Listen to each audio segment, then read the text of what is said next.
I'm setting the meeting for recording right now. Okay. Now, in today's session, I had deliberately decided to give it a beautiful mix of marketing and entrepreneurship. I think in near future or maybe at a later stage, a few of you who are present today, who are listening to this, may want to explore something for your own.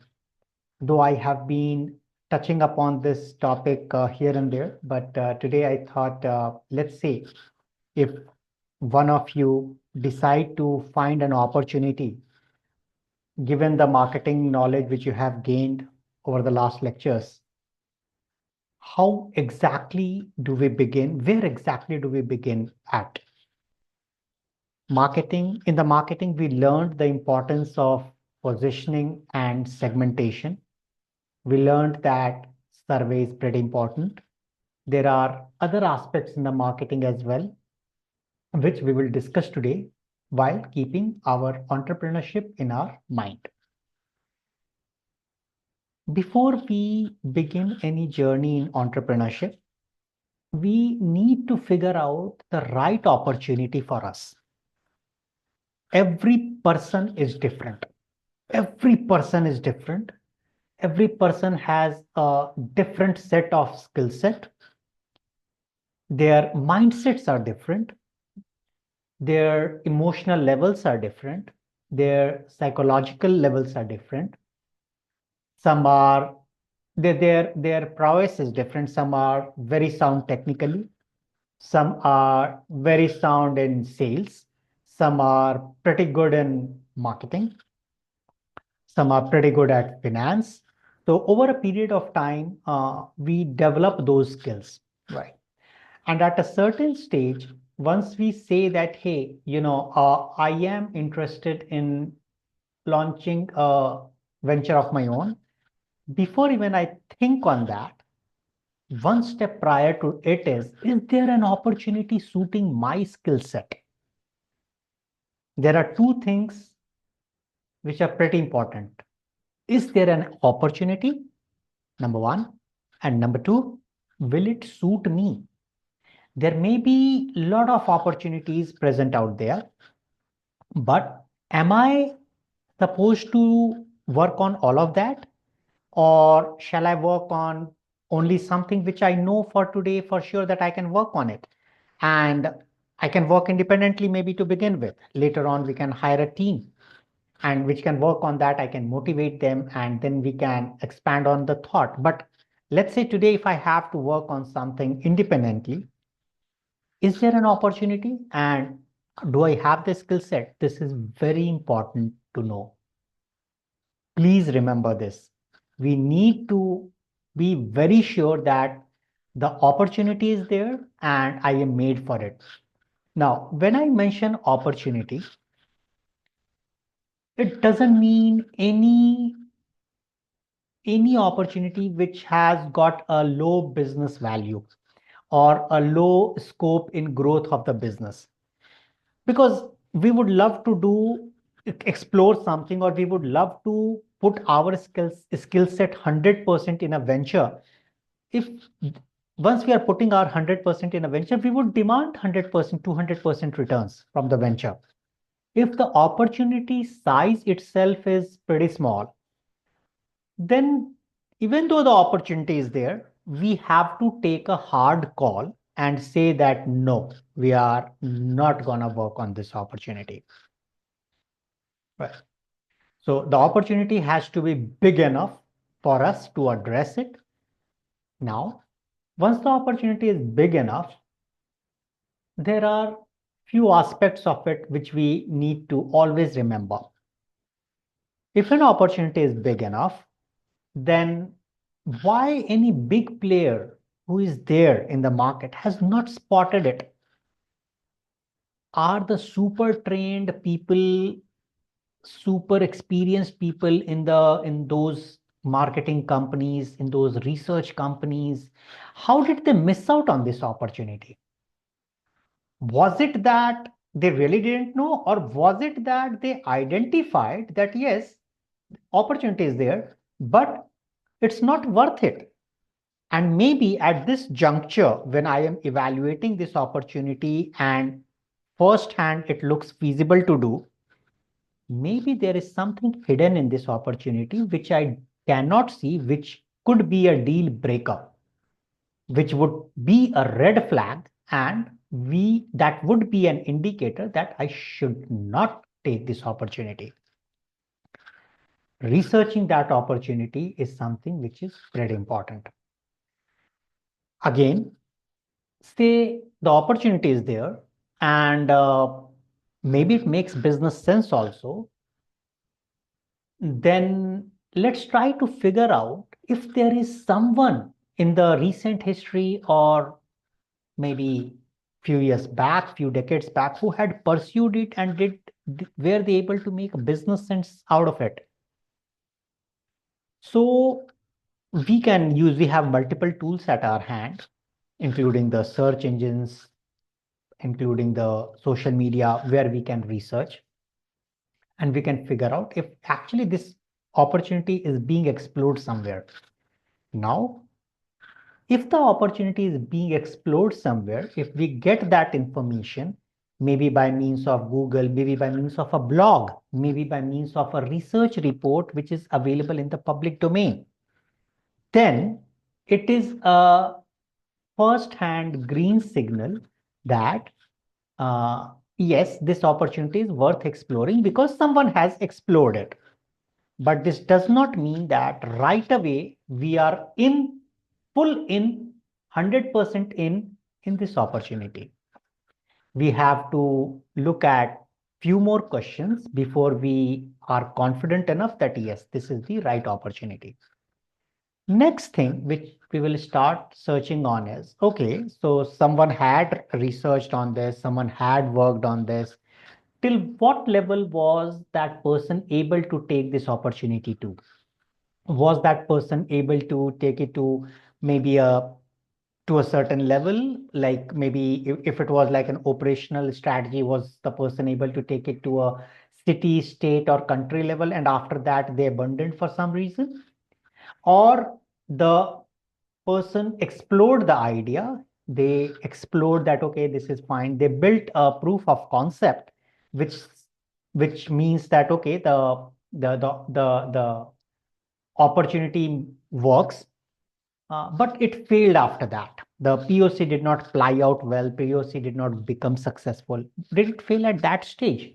Or the person built the POC, also after the POC built the MVP, and after the MVP, then he or she did not get sufficient number of customers and they abandoned, and after that they abandoned it. So we need to evaluate. Now, I use these words called POC and MVP. Let me explain a bit on both of them. POC is a shorthand for proof of concept. So say we want to build a certain project, certain mobile app. Right? So this mobile app, which is meant for, let's say, something like which everyone of all of us know. Let's pick one of those apps. So let's say we want to build an Ola. So what we do is we build a very simple app, and then we see in that app we just provide a feature that okay, I will just have some features like book a cab, and I will not give from all source to all destination. Maybe we will say only from the city center to the airport. And in this POC, I will just give it not across to the cities, all the cities, maybe just in a specific city, say Hyderabad. And I will not give the app to everyone in Hyderabad. I'll give it to only 5 to 10 friends of mine whom I know travel a lot. And on the drivers, I will give, say, 10 to 20 drivers, not all of them.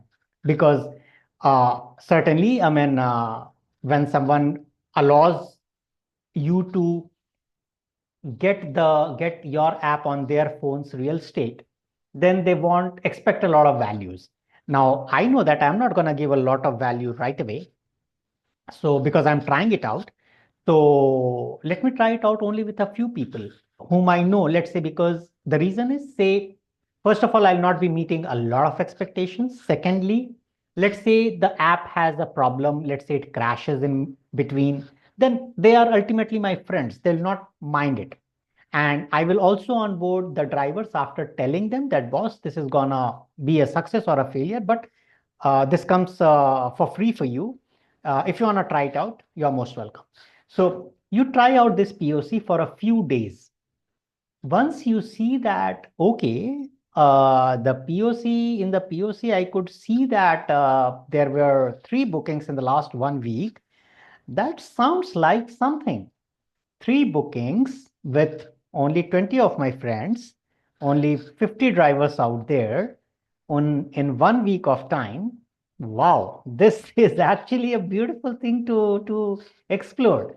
So next thing which you do is, so now at this stage, your POC, the proof of concept, that online app booking for private cars is working.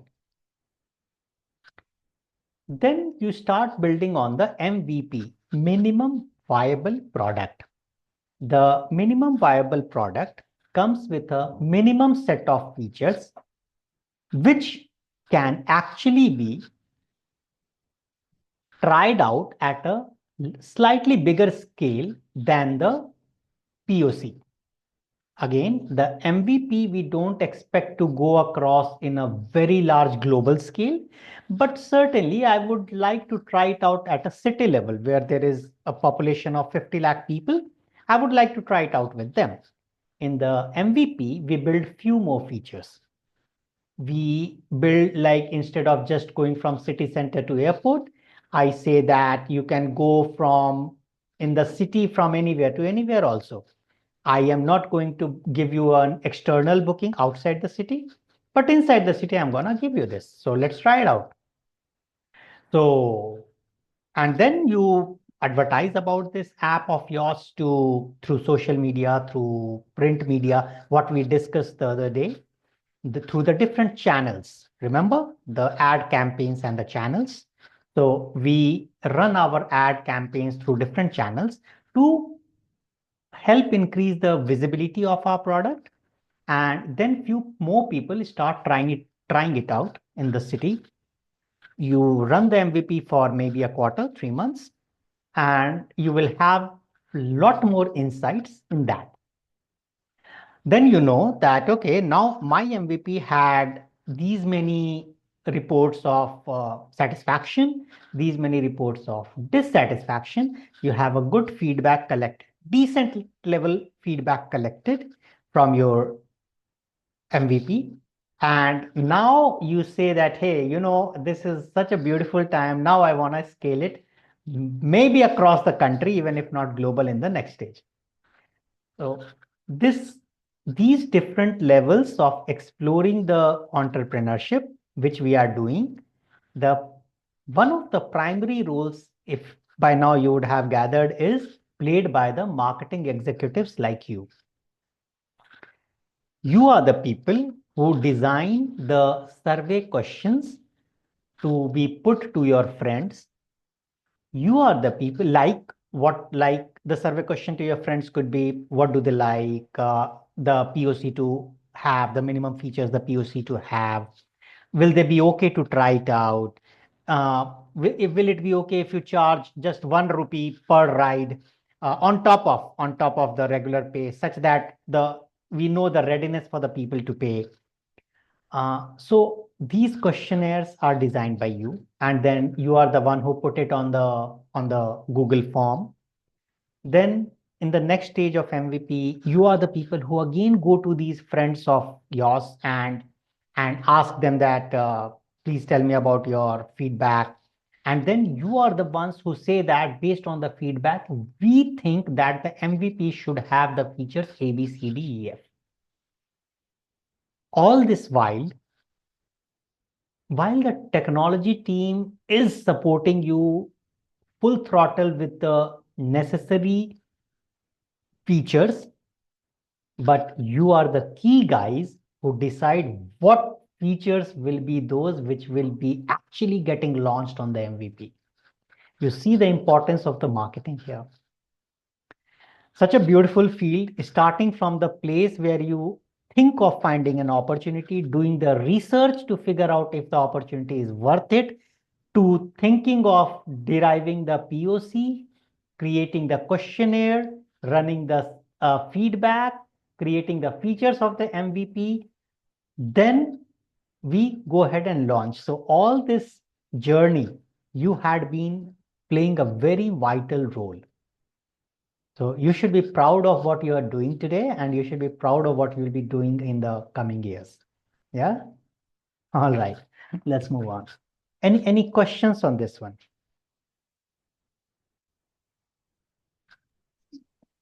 Sir, I have a question. Yeah, Risha, please. Sir, you have tell us POC is work on a smaller area like airport to city, for example. Yes, maybe And with 10 friend of yours. okay, sir. And my question is only, sir, is POC MVP works broad area than POC? Yes, naturally, because MVP you will be launching at a wider scale. In the POC, Okay. you just want to establish that the concept will work or not. So what is the proof that the concept that online app booking for cars will work? The proof is I have 10 people. You define the proof criteria that if I get some 10 bookings in a month from 50 of my friends on my contact list, then the proof is established that people are ready.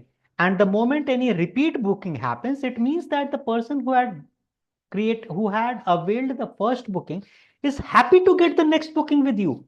What a beautiful sign of established POC. Does this answer your question?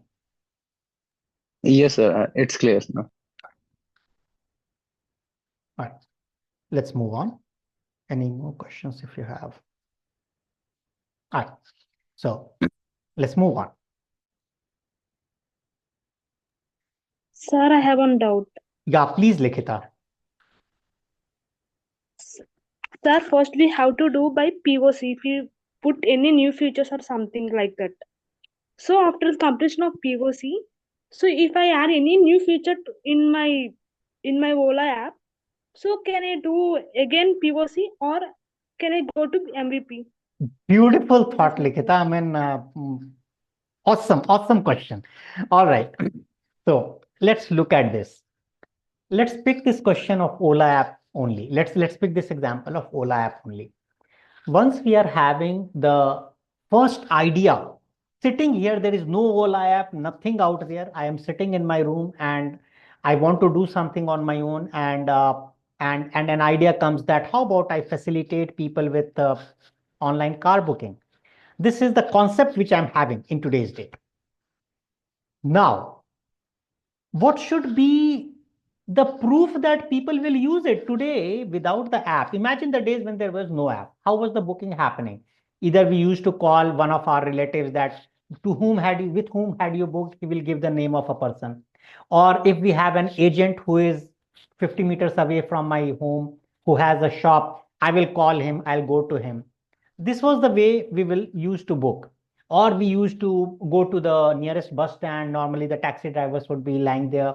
We'll ask them, boss, what are your charges? Will you be taking a booking? This was the way. Now, while sitting here today, if once I imagine that if I give a online app, first of all, how should it work? So it should work wherein I will say that my app should provide a start location. Just like I go and ask that, tell the cab guy that there you have to pick my 4 people, go from place A to place B. So app should provide like start location, end location, and maybe the kind of car I'm looking at. If I have a family of 7, 8 people, I will be looking for a bigger car. Just 3 features. If I provide this in the app, then then I put it to 50 or 100 drivers in my locality only, uh, where I have some friends in my society. I stay in a society, and in society like there are 500, 600,000 people. I'm sure in a month, 3 or 4 of them would be taking airport. So I just provide it to them and let me hear the response. So this is the time I run the POC. Now, the question that whether I should add a new feature if I want to, then I should run a new POC or not, can arise in two situations. First, while I am running the POC, I would have fixed something in my mind. A KPI I would have fixed in my mind that in a month I should see 3 bookings. For me to be happy, 3 bookings and 1 repeat booking. For me to be convinced that my proof of concept works. Now, the new idea may come immediately after 15 days. So 15 days are pending for my POC to be completed and the new idea comes. Scenario 1. Scenario 2, my POC is completed, result is positive. If result is negative, there is no point of even running the second idea, right? So if the result is positive, then I have the question that whether this feature should go or not. And if this feature should go, shall I run the POC again? So I will take the scenario 1. I am in POC, running the POC, and a new idea comes. Shall I stop the POC and rerun the new POC? No, never do that, my dear. Strict no. Once you decide on something, just execute it. No sitting on the seesaw going, upar niche, no going up and down. No, I am going to execute it. Very simple. I'm going to go in that direction. Till 30 days, I'm not going to interrupt it. Scenario 1 answered. Scenario 2, I completed the POC and a new idea comes. Question is whether this new idea is relating to my original idea of car, online cab booking, or it is to a new idea. If it is related to a new idea, say launching of a jute bag, then a separate POC is needed. If the new idea is related to my online app booking, Ola app booking, let's call it, then ideally it should be put as a questionnaire. This idea should be put as a questionnaire to the people who have taken our POC till now.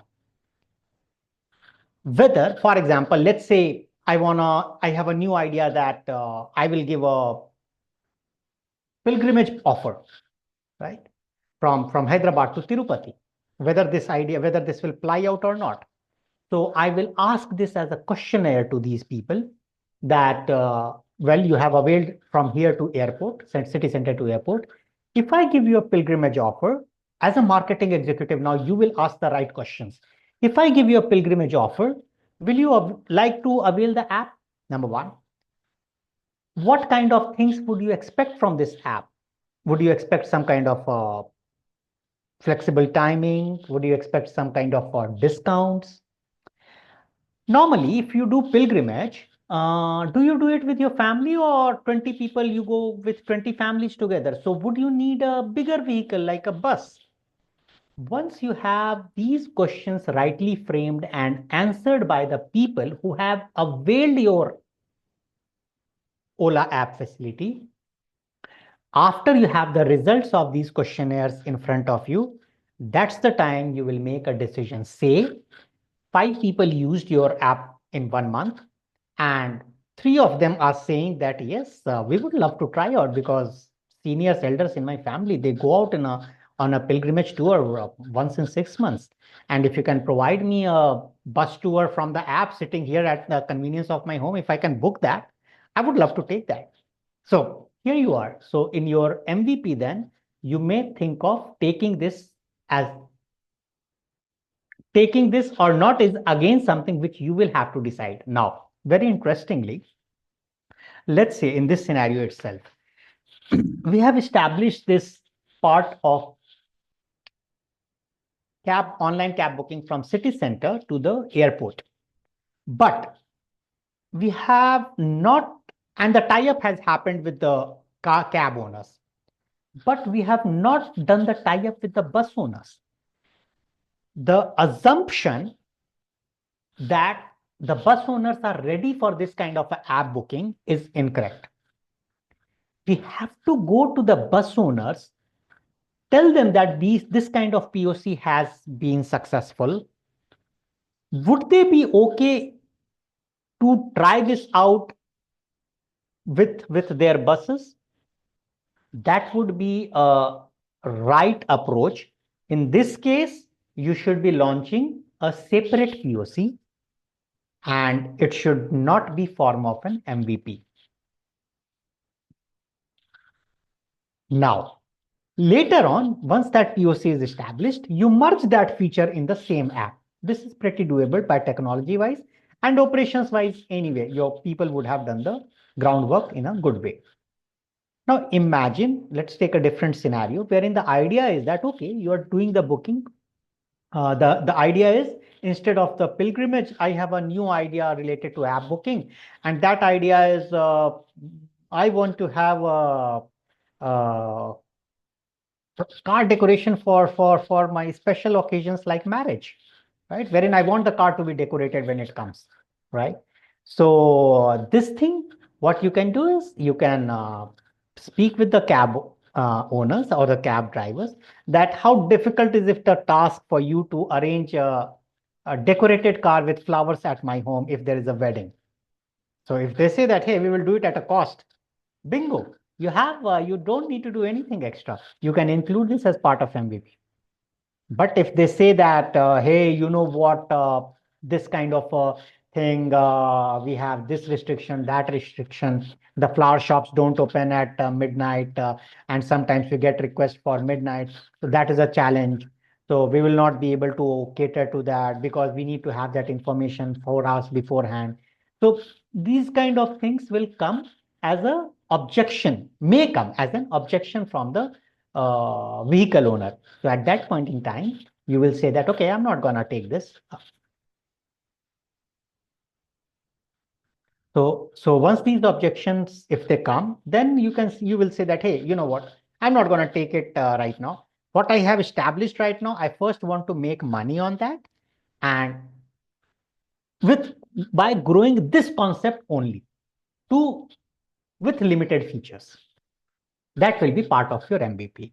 This is how you decide which features will be part of MVP and which features will be outside of MVP. Am I able to answer your question, Likhita? Yes, sir. Thank you. Sure. So let's move on. Now, the most promising source of idea actually comes by listening to customers. That is the reason you will see that there are so many customer business. There are so many business representatives at the thriving stores, at a well-to-do stores.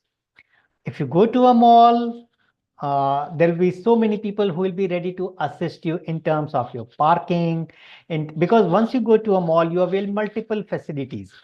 You avail the parking, you go to the reception to figure out, oh, I mean, there are 5 floors here. Which floor has got that perfume shop? So there is a reception over there.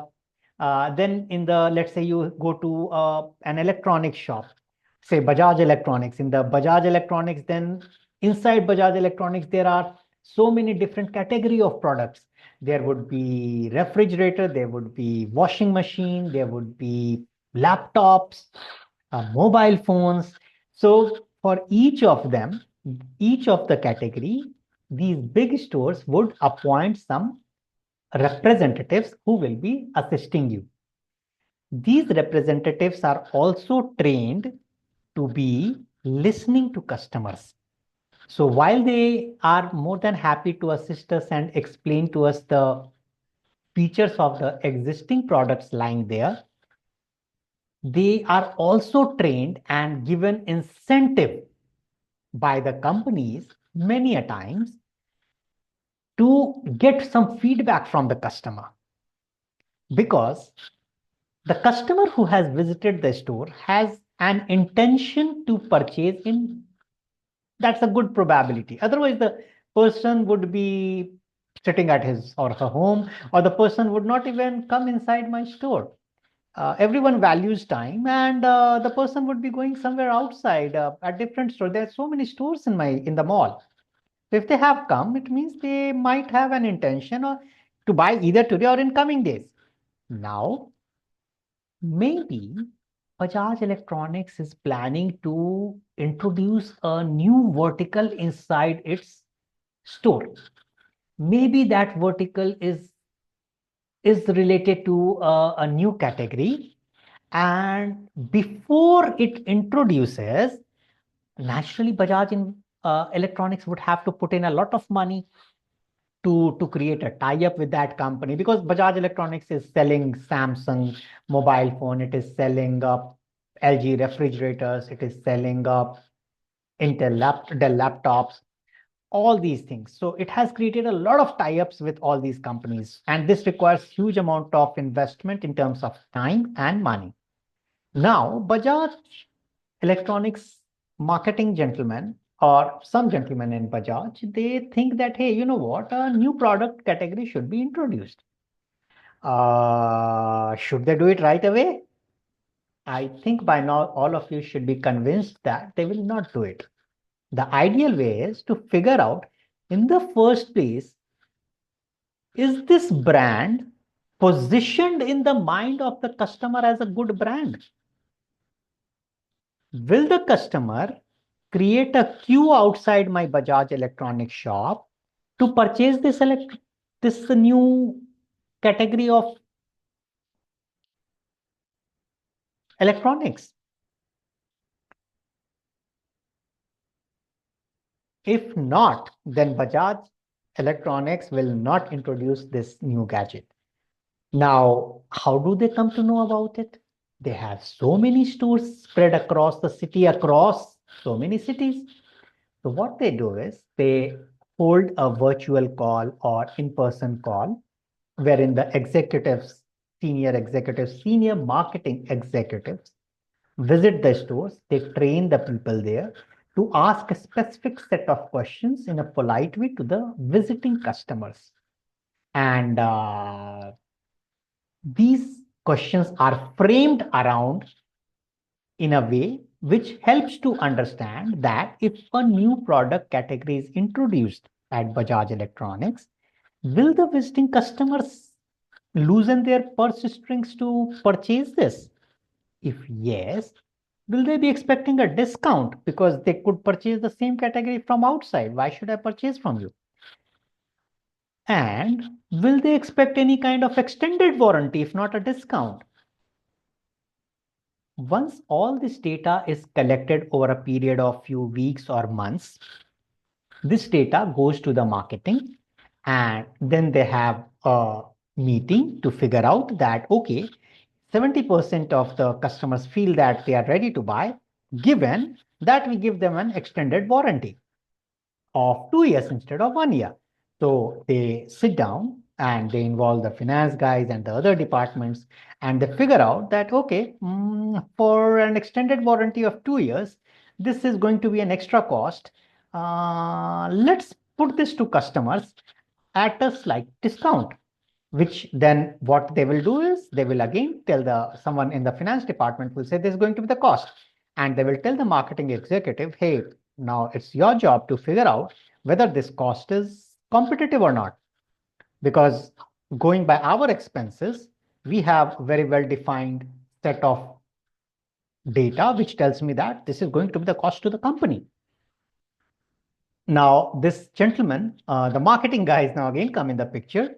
They go in the working mode again, and then they try to check what the competition is offering for the extended warranty. And then they get this feedback by means of research, by sending across people to those competitive stores. And then once they figure out the data, they then sit down and decide that, okay, given that all these expenses, all these expectations that if we introduce this unit, this category, we will be able to sell these many units in so many years. So we think that this is a good idea to introduce, or not a good idea to introduce. It's taken after those kind of meetings, after a careful evaluation of ROI, which is the return on investment. Now, What is a return on investment? Say you, in very simple terms, let's say if you spend 1 rupee somewhere, and if you feel that the return, if you feel that after spending that 1 rupee, you have received the value against that 1 rupee, then your perception of ROI is high. Say, for example, you visit a restaurant and you pay some 400 rupees, 500 rupees for a sizzler, and you really like the taste. Then your perception that 500 rupees is well spent. This is your perception. So it means that 500 rupee, the ROI, it means that the ROI for this 500 rupees is perceived to be high. And what this means is you may want to visit that restaurant again. There are other scenarios also. Let's say you purchase a toothpaste for maybe 100 rupees. Now, say you don't like the flavor of the toothpaste, or for some reason you don't like the quantity which is present in that toothpaste, then your perceived value of the same, of this 100 rupees is less, and you may not want to visit this store again. In a similar way, for anything which you purchase, against the amount of money which you are spending, in your mind, whatever you are figuring out that this is the return which I have received, that is your return on investment, aka ROI. This will shut down, I guess, Zoom. So we will